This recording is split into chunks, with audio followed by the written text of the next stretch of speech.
You ever wonder how long a society that's built on a lie can actually last? Sometimes all it takes is one single, desperate moment, a legend literally falling from the sky to shatter that entire foundation and expose everything that's been hiding in the cracks. But listen to that sound. Really listen. That's not the roar of some terrifying monster, filled with power and menace. No, what you're hearing is something else entirely. It's the exhausted, pained cry of a legend at the very end of its rope. A creature falling from the sky not as a conqueror, but as a refugee. So in this explainer, we're going to break down how this one single, desperate arrival puts an entire society on trial. We're going to look at all the different forms of power that rush in to try and contain the truth. All of it playing out in the shadow of a dead tree. Okay, so let's get into it. Our story kicks off not with a choice, but with a crash. A violent, chaotic arrival that just rips through the predictable, oppressive order of the royal city, and it forces a confrontation that, believe me, nobody was prepared for. And hey, this was not a graceful landing, not at all. Hulin the dragon had been flying for an impossible amount of time, driven by this deep instinctual call. But there's a problem. A nasty wound from a hunter's ice crystal arrow has been slowly freezing its body, and its strength has finally completely given out.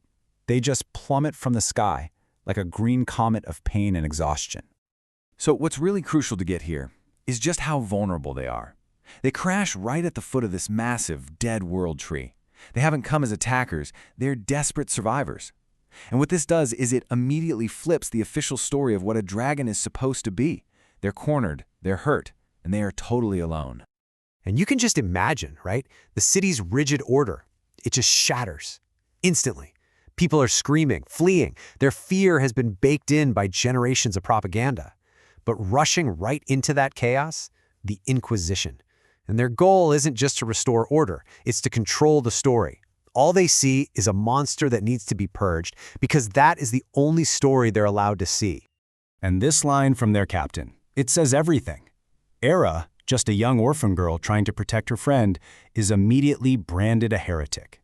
And get this isn't some mistake. It's not a failure of justice. No, this is the system working exactly as it's designed to. It shows you the Inquisition's real job, to instantly crush any person or any idea that dares to contradict the state's official truth. All right, so things are already tense, right? But just as the flamethrowers are about to go up, a new player enters the scene, and the whole game changes. It shifts from hot-headed panic to something far colder, and honestly, way more terrifying. Suddenly, this unnatural cold just washes over the entire square. You see the nozzles of the Inquisition's flamethrowers crackle and frost over, sputtering into dead silence. This isn't just a drop in temperature. This is the arrival of a different, more methodical kind of authority. This is the arrival of Victor, the Ice Frost Hunter. Now, what's so fascinating here is how this contrasts two totally different styles of control. The Inquisition, their chaotic fire, all blind faith and panic. But Victor, he's methodical ice. He represents this more modern, chilling kind of control, one that's not based on emotion, but on a cold, dispassionate, almost inhuman precision. In this quote, this is absolutely key to understanding him. He doesn't see himself as some evil bad guy. In his own head, he's a surgeon, a technician. By calling his victims a lesion, like a disease, he justifies his violence as this necessary, even clean act. It's a really chilling look into how oppressive systems can sanitize their own brutality. So, picture this. Victor raises his crossbow to deliver the killing blow. The crowd is silent, but just as the state's cold logic is about to win, a single, frail voice shouts out from the crowd, challenging everything that everyone there thought they knew. And this really gets to the heart of it, doesn't it? You have a man calling himself a doctor who's about to kill his patient. But what if the real disease isn't the dragon at all? What if the system that's hunting the dragon, what if that's the real sickness? And the guy who makes this claim? Well, he's the last person anyone would ever expect. Mad Allion, a scholar who was disgraced and dismissed as a lunatic ages ago. He represents that inconvenient truth that every regime tries to bury. The fact that he was supposed to have been, well, dealt with by the Inquisition makes his appearance here not just an interruption, but a real act of rebellion. And he just screams it. A total narrative bomb right in the middle of the city square. He is directly accusing the state, saying that the very plague they use to justify their iron rule, the gray shadow sickness, is actually caused by the lack of dragons. He is telling everyone right to their faces that the foundation of their entire society is a 500-year-old lie. So Elian he's frantically trying to explain this whole other story. He claims the dying world tree is the one that summoned Hulin not to destroy the city, but to heal it.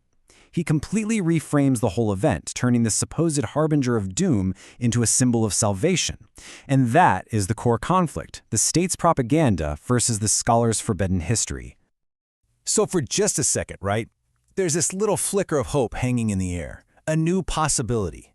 And then it gets snuffed out by the arrival of the man who started the lie, the one who benefits from it the most. And then the crowd just parts. And in walks Duke Alarek. Dressed head to toe in black iron armor, he is the literal embodiment of the state's power. And as he looks at this fallen dragon, his face shows zero fear, just this fanatical disgust mixed with a really creepy fascination. He's not just here to pass judgment, he's here to perform his authority for everyone to see. And this right here, shows you the whole system they're up against. Our heroes are facing a wall of power, built in layers. First, you have the manipulated fear of the mob. Then, you've got the weaponized dogma of the Inquisition. Then, the ice-cold efficiency of the hunter. And finally, at the very top, the absolute tyranny of the Duke. Each layer is designed for one thing, to crush dissent. Listen to what he says here. It is just dripping with the arrogance of a tyrant. He knows this is a historic moment, a potential turning point, and that's exactly why he has to be the one to crush it. This isn't about law. This is about him personally, writing history and cementing his absolute control over the story. So they hand him this spear, right? But it's not just any spear. This thing is pure political theater. It's a replica of the Order's spear. By holding the very symbol of the original lie, he's embodying the entire history of his family's rule. He is judge, jury, and executioner, all wrapped up in one symbolic act.